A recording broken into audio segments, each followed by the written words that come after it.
use the word. Do you know what? Why should someone else not Amy, be able to say it? Can you close this? Because I'm actually not participating in the rest of this discussion after that. So It's this one, discriminating. I'm done.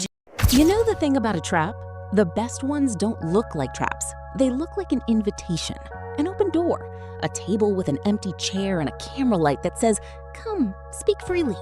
Laurence Fox walked right into it. He knew he was walking into it, and he still sat down. I've sunk lower doing this job than I ever have before. Those words didn't come from Fox. They came from the woman sitting across from him.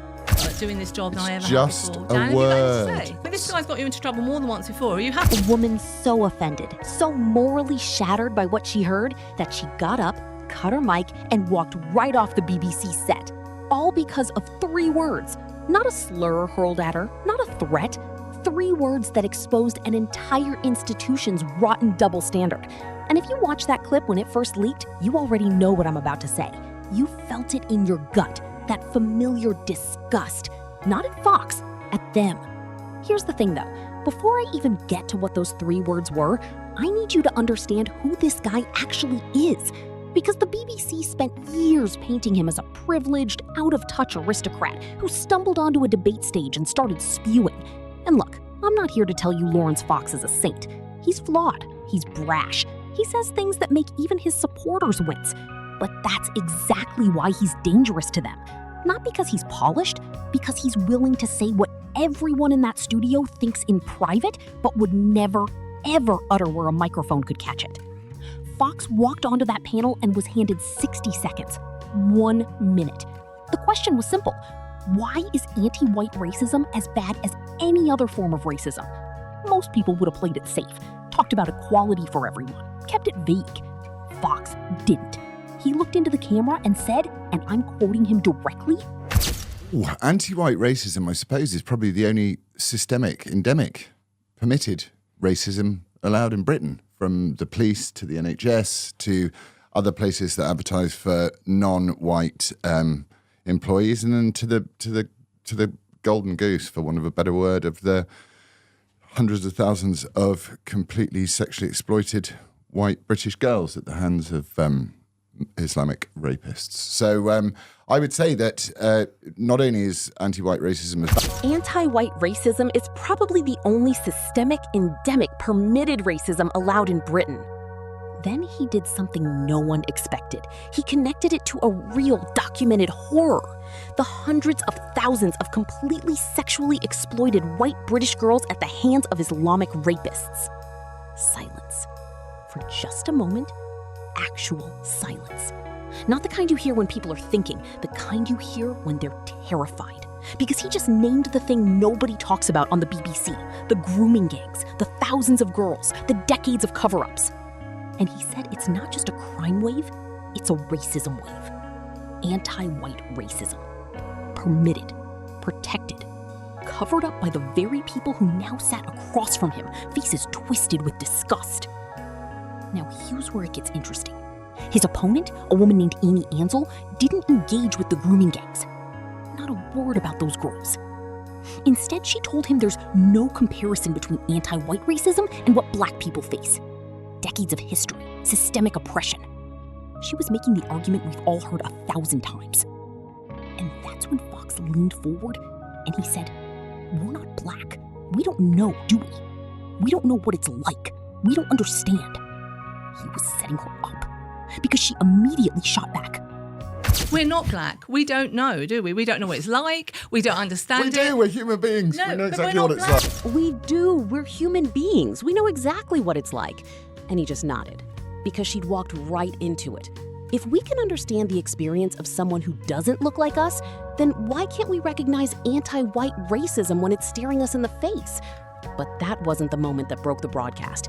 That was just the warm-up. The conversation lurched toward the N-word. Fox brought up John Turode, the BBC celebrity chef. Actually, let me correct that. His name is John Torode. You know who I mean, that MasterChef guy. Turode lost his entire career, built over decades, gone. Why?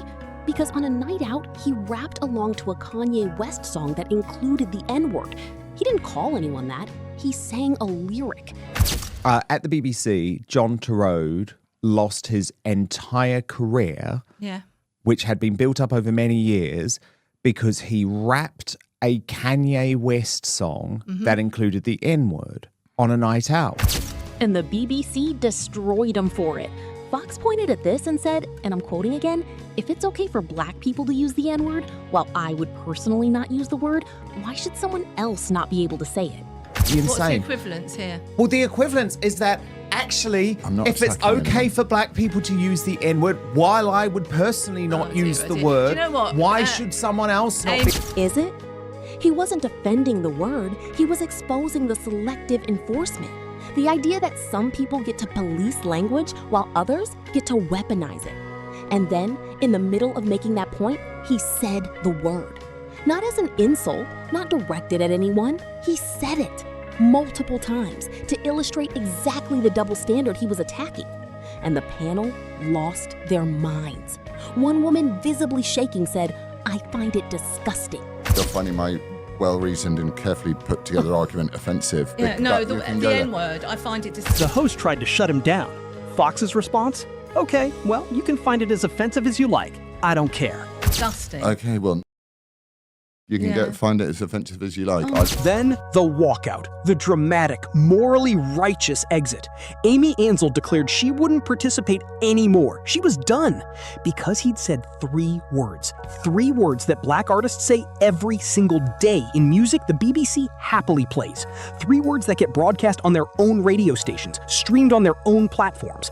But when a white man utters them, not to degrade but to dissect, the house of cards collapses. And that collapse, friends, is what they don't want you to notice. I need to slow down here, just for a second. Because I've watched this clip more times than I can count. And every single time I feel the same cold thing crawl up my spine. Not anger at Fox, not even anger at the panel. Something deeper. Something that sits right behind your ribcage and whispers, "This is bigger than one debate." Because it is. The BBC didn't just silence Laurence Fox that day, they proved his entire point. Anti-white racism is the only form of racism that you're not allowed to name.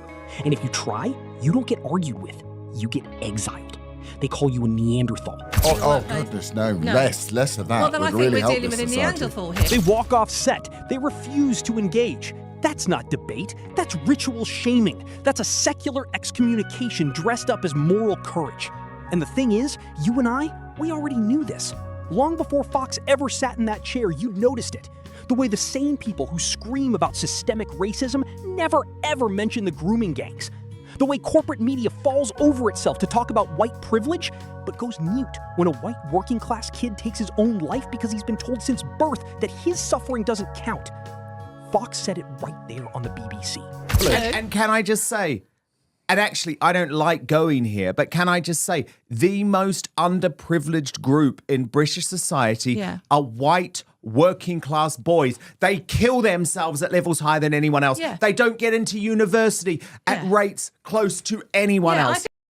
But the most underprivileged group in British society are white working class boys. They kill themselves at levels higher than anyone else. They don't get into university at rates close to anyone else. That was the real truth bomb. And it landed with a thud because no one wanted to touch it. Not Amy Ansel, not the host, no one. But before I get to what happened next, I need you to stay with me here. Because the strategy they used against Fox is the same one they use against you. It's the same one they use against anyone who dares to say maybe anti-white racism is real. Step 1, isolate. Label him a racist, a bigot, a dangerous man. Step 2, refuse to engage. Walk out. Make it seem like his words are so toxic that even listening is complicity. Step 3, memory hold the argument. Cut the clip, deplatform, move on. And if you weren't paying attention, you'd believe the official story. You'd think Fox was just another privileged white guy dropping slurs for shock value. But you are paying attention. That's why you're here. And you know, just like I know, that what really happened on that BBC panel was a public execution. Not of Laurence Fox, of the truth. Here's the part that still haunts me. After the walkout, Fox tried to bring it back to principle. He said, "My position has been very straight. We're anti-discrimination. Therefore, we shouldn't discriminate against certain people and ask them to use a certain word." And the point I'm making. The point I'm making is, I think my position has been very straight, which is we're anti-discrimination. That's logic. Clean, simple, universal. Either a word is so evil that no one should use it, or it's not. You can't have it both ways. You can't have a word that destroys a white chef's career but becomes art when a rapper says it. That's not morality. That's power. That's an elite class deciding who gets punished and who gets protected. And that elite class has its headquarters in places like the BBC. They don't just report the news, they enforce the orthodoxy. And if you break it, you get the John Turode treatment. Or worse, you get the Fox treatment. Blackballed, mocked, turned into a cautionary tale whispered about in green rooms across London. Now, here's where everything clicks into place. This isn't about one word. It was never about one word. It's about whether white people are allowed to name their own victimization. Fox mentioned the grooming gangs, hundreds of thousands of girls. The BBC has spent years avoiding that story, burying it, covering it up. And when one man connects those dots on their own air, what do? They don't debate the gangs. They don't ask about the victims. They hyper-focus on a single syllable he uttered and use it as a reason to flee. That's a magic trick, a misdirection. And it worked on most people, but it didn't work on you. I'll admit something to you right now. I used to think, maybe naively, that the BBC was at least trying, that beneath all the bias there was some flicker of journalistic integrity. But watching that clip killed it completely.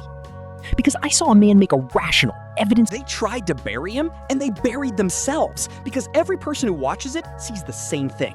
A calm man making a point, a panel of elites melting down, and a host who lost control of her own narrative. You know what I can't get over? Amy Ansell said she was offended and disgusted. Not by the grooming gangs, not by the suicides of white working-class boys, by 3 words. She actually said the fact that you just used the N-word about 10 times was offensive to me as a white person. She made it about her feelings, her comfort. While Fox was trying to talk about dead girls and systemic discrimination, she was policing his vocabulary. And the irony is so thick you could choke on it. She proved his point in real time. Anti-white racism is the only one where the victim's pain is invisible, and the vocabulary police are celebrated as heroes. So here's my question, and I want you to sit with this. How much longer are we going to let them tell us what words we can say? How much longer are we going to let institutions like the BBC decide which victims matter and which ones get memory hold? Because every time you bite your tongue, every time you self-censor because you're afraid of being called a name, you're handing them power. Laurence Fox handed them nothing. He walked in, said the unsayable, and exposed the whole rotten system. And they hated him for it, which means he was doing something right. I'm not telling you to use that word. I wouldn't. But I am telling you to pay attention to who gets to use it, and who gets destroyed for it, and what that tells you about who really holds the levers of cultural power. The BBC can't survive scrutiny. It can't survive people like you watching carefully, connecting dots, seeing the double standard for what it is. So they depend on your outrage being misdirected. They want you furious at Fox, furious at the word. Anything but furious at them. Don't give them that. Don't ever give them that. Because the truth is, the whole thing was a setup, an invitation, an open door. And Fox walked through it willingly, knowing what would happen. And now you know too. So what are you going to do with it?